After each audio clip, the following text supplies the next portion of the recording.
Welcome to the TeacherCast Educational Network, coming to you from the TeacherCast studios since 2011. Join us each week as we bring you the latest educational news, EdTech updates, and hottest interviews with today's most influential leaders in education. And now, for your host, Jeff Bradbury.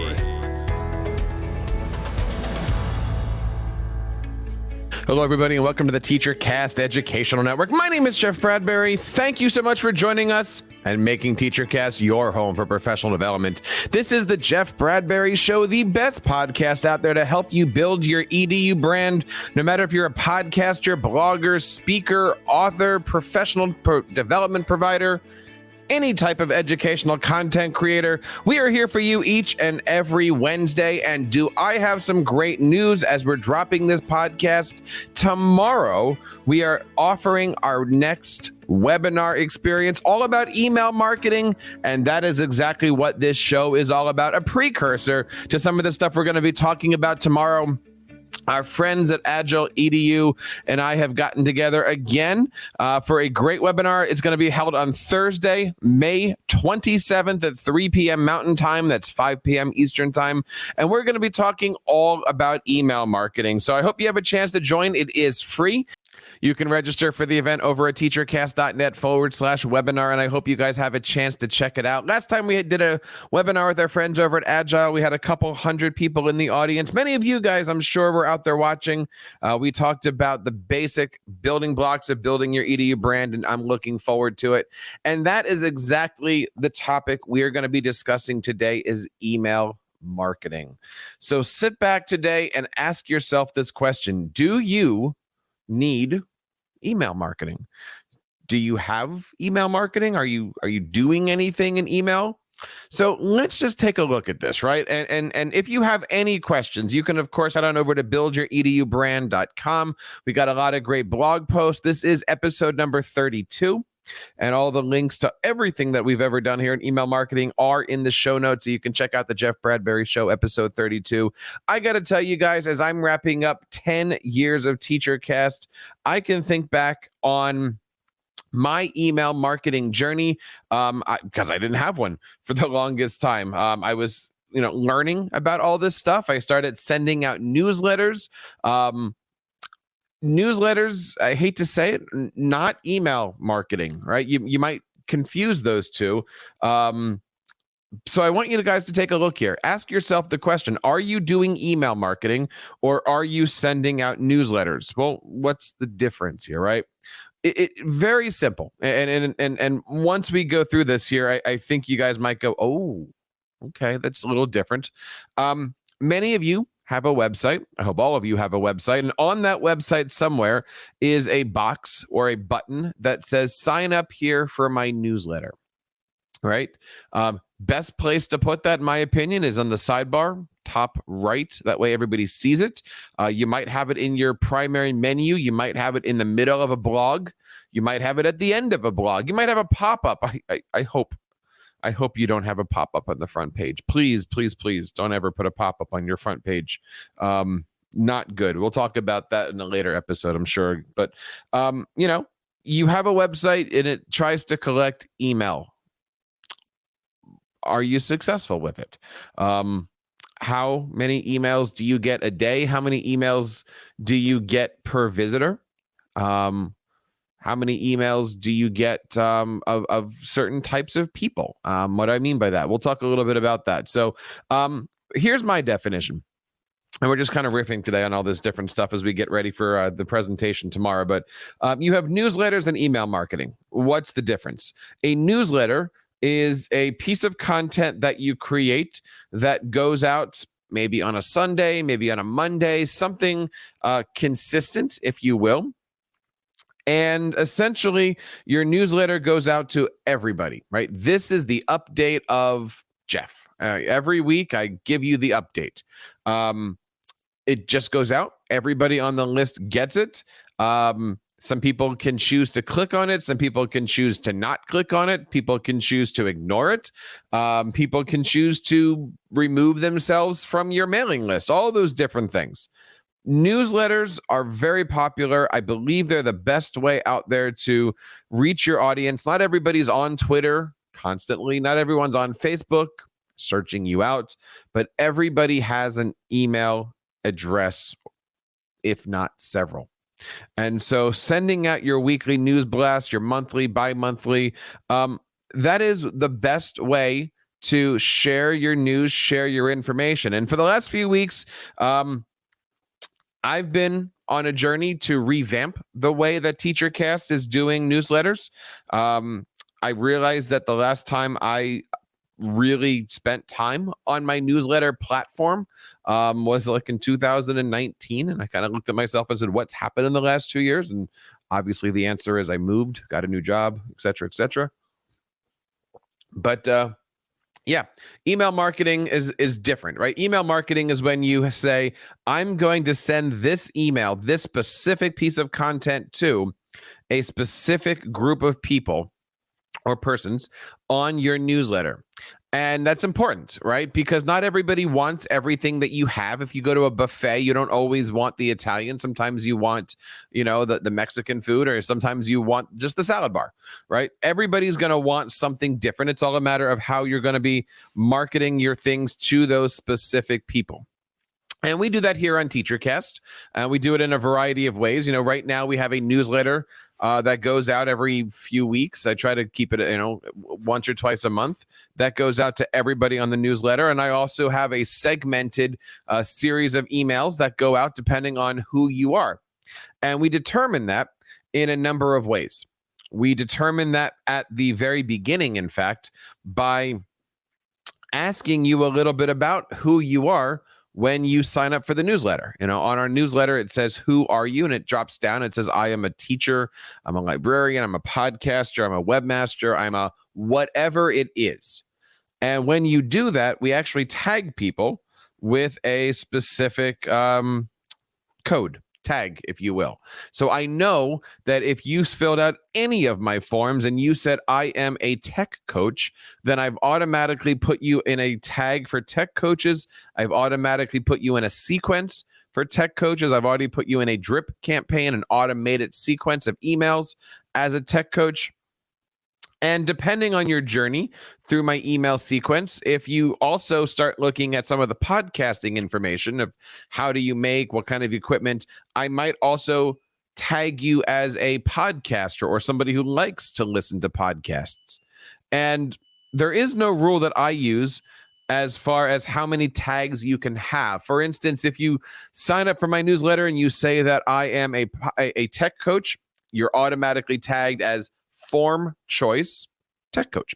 If you are going through my newsletters and you start clicking on links that I provide in the newsletters for episodes of the Ask the Tech Coach podcast, then you're tagged with somebody who is a listener of the Tech Coach podcast. If you're somebody who has clicked on one of my free downloads, you were on a post or on a newsletter or something like that, I've then tagged you as somebody who was probably downloaded a freebie.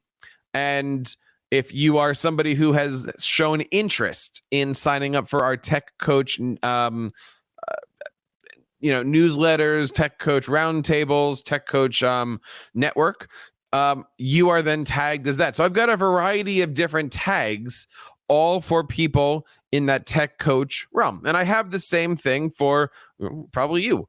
You're listening to the show. You might be getting the newsletter. Maybe you've signed up for my email marketing challenge. Maybe you are thinking about joining a mastermind. All of these different links, I've assigned specific tags for. And so you might have gotten an email already about the webinar tomorrow. And if you did, that's probably because you've already signed up for the newsletter, or you've already shown interest in building your EDU brand, or maybe you've already been taking my marketing course, the 90-day marketing course that you can sign up for. It's totally free. There's a lot of different things that I provide in the newsletter, and each of those has a different tag for it. So that way I can send out a piece of content to only a certain amount of people.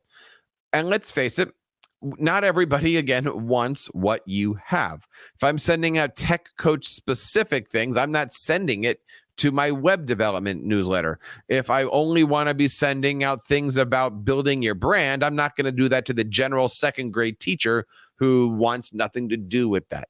So segmentation is really, really important in email marketing. Knowing how to figure out who your audience is, where they do it. And again, when you look at all of my forms, it's very simple. First name, email, and IMA. And I don't ask for last names. I don't care really what people's last names are. I don't care where they're located. I don't care what their job is. I don't care. Well, maybe I do, right? Because I'm asking between a teacher and a tech coach and a librarian. But I really don't need to know anything more than that. So it's just a matter of helping you guys segment your stuff. So think about this. Who is your target audience? What do they want? And how are you providing that through email marketing?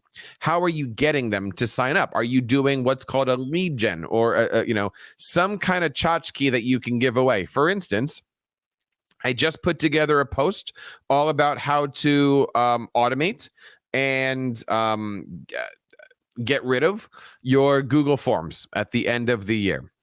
Archive Google Forms at the end of the year. And in order to get people to sign up for that particular episode or to jump onto the newsletter, I created a bunch of Google Forms templates. And the idea was, if you'd like to get these templates, all you have to do is sell me your email address, right? Give me your first name, last, email and stuff like that. And now you're on the list. So I've now tagged you as somebody who's into ed tech, tagged you as somebody who's downloaded a freebie, tagged you as somebody who's into Google, right? Because I don't want to be sending my Microsoft stuff to my Google people. So it's important that we know the difference between all of those things. And so now I've created a lead gen. I've put it into my email marketing platform, which is ConvertKit. And from there, I've now been able to put a tag on my user and segment you into a population of, you like this specific thing. And if you look through TeacherCast, that's why up on the top of the menu, I've got a specific section that says freebies. That's specifically there, designed to help me get you onto the newsletter. And you'll notice that on the bottom of the blog, I have a bunch of other stuff. So newsletters versus email marketing, I hope that makes some sense. If not, please feel free to reach out over at buildyouredubrand.com. You can, of course, find me on Twitter at TeacherCast or at Jeff Bradbury, however you guys want to do that. It is all about figuring out who your audience is, what they want, when they want it. Capturing your email address is easy.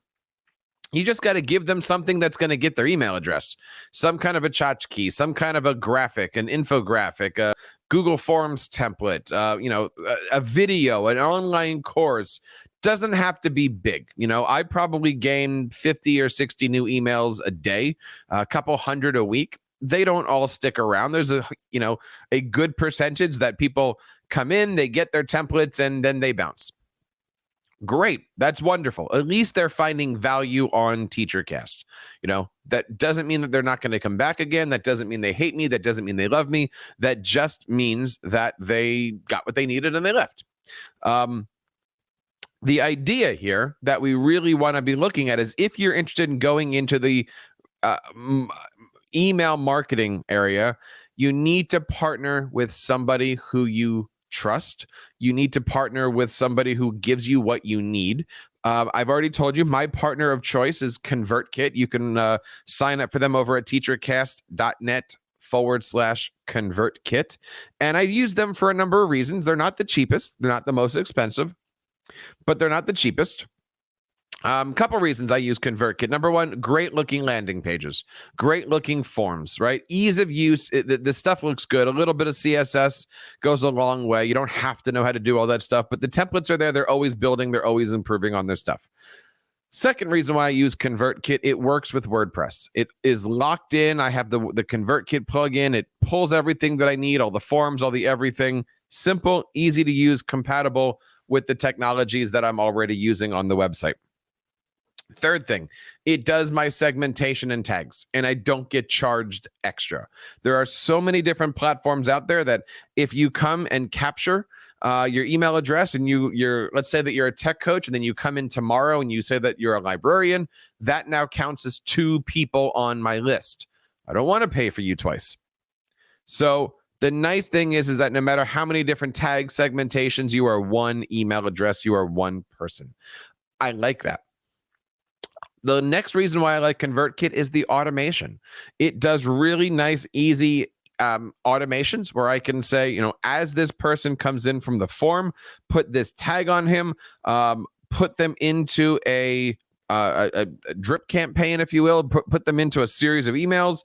When they're finished that, take this tag off, put this tag on, and I can automate that to no end. And depending on, again, what you've done for TeacherCast or what you've done in TeacherCast, you might be already in one of those. My tech coach automation has 2,200, 2,500, something like that, tech coaches that are all in there that have been in the tech coach world, and they're in the middle of this automation.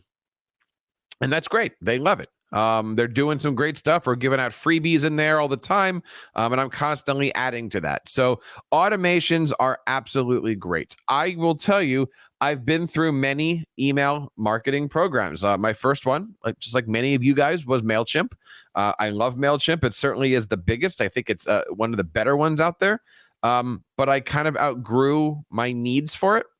I then switched over to Aweber for two reasons. One, a friend of mine was working for it, and I thought that was kind of cool to support him. And number two, they were the local company. I was living in Philadelphia, and Aweber's just out of Philadelphia.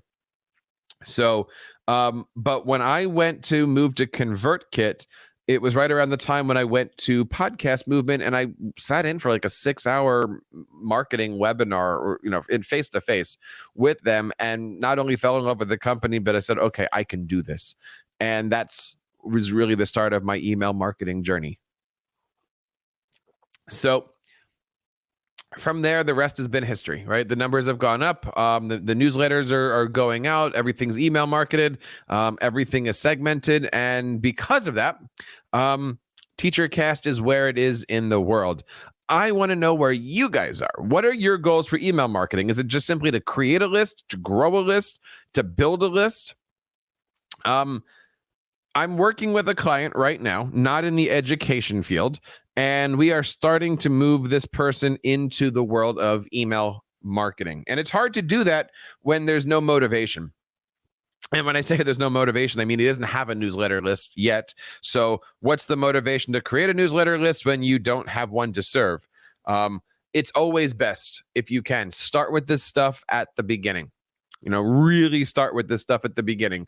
If you grab a bunch of emails, let's say you grab 100 emails and then you decide to start thinking about email marketing, you've just wasted 100 people's emails. You might not know anything about them. They might just not be interested. If I sign up for your email and you don't send me anything, and then 3 months later you start sending me a lot of stuff, that's weird, right? Like you want people to know what you're expecting. So I always say, when it comes to like do's and don'ts, start from day one. Have a plan at least. Don't launch your website without some kind of a thing. I would say the biggest don't put a pop-up on your homepage. Nobody, if I come to your homepage, it's probably because I don't know who you are. Maybe I'm clicking on a link in social media and I'm looking at your website. If the first 3 seconds of me being on your property, you come up with a huge pop-up and I'm trying to get your email, or you're trying to get my email, that doesn't work for me. That's usually the first goal of, okay, get me out of here. This person's a little pushy, little intimidated. Always reserve your front page, right? We'll talk here. We have talked on the show about what makes a great looking landing page. And I always say you don't want to put pop-ups on your homepage. It just doesn't work. There's subtle ways of doing it, but don't put them on your homepage. If you have another idea for that, let me know. You can always find me over at feedback@teachercast.net or find me on Twitter. But, do email marketing the right way. Don't be pushy. Don't be in the face of people. Don't overdo it. If people don't know you, they want to like, know, and trust you well before they put their email address in. So lots of great stuff in there. Now, tomorrow for our newsletter, for tomorrow for our webinar, again, on Thursday, May 27th, at 5 o'clock Eastern. We are going to be deep diving into a lot of these topics in many more details. We're going to talk about analytics, and we're going to be hitting that first step. What is the first thing that you need to do in creating email marketing? What have you seen? I got to tell you, I've been trolling a lot of these Facebook groups of, beginner bloggers, beginning podcasters, beginning email marketers. Man, my friends, there's a lot of people out there that are giving bad advice and bad news in here. And so we want to make sure that you guys take it all in and be successful. So that's where we're going to leave it off today. There's certainly much more. I'm in the middle right now of writing my chapters all about email marketing for the upcoming Build Your EDU brand book. And I hope you guys have a lot of time to check that out when it comes out sometime next year. I hope. So don't forget to head on over to teachercast.net/webinar. Check it out. Register today before it comes in. I think there is a cap, so you might want to do that as soon as you guys get out of the car, as soon as you guys get a chance to. teachercast.net/webinar. That's Thursday, May 27th at 5 p.m. Eastern. Would love to have you guys there cheering me on as we do our next email webinar on email marketing, I will say. And so that wraps up this episode. Don't forget, all of our archives can be found over at buildyouredubrand.com. This is episode number 32 of the Jeff Bradbury Show, as we are here to support educational podcasters, bloggers, content creators of all different kinds. And so on behalf of everybody here on the TeacherCast Educational Network, my name is Jeff Bradbury, reminding you guys to keep up the great work in your classrooms and continue sharing your passions with your students. You've been listening to the TeacherCast Educational Network, hosted by Jeff Bradbury. Please reach out to the show with all of your questions on Twitter @TeacherCast or online at www.teachercast.net. Be sure to subscribe to our podcast so you don't miss any future episodes.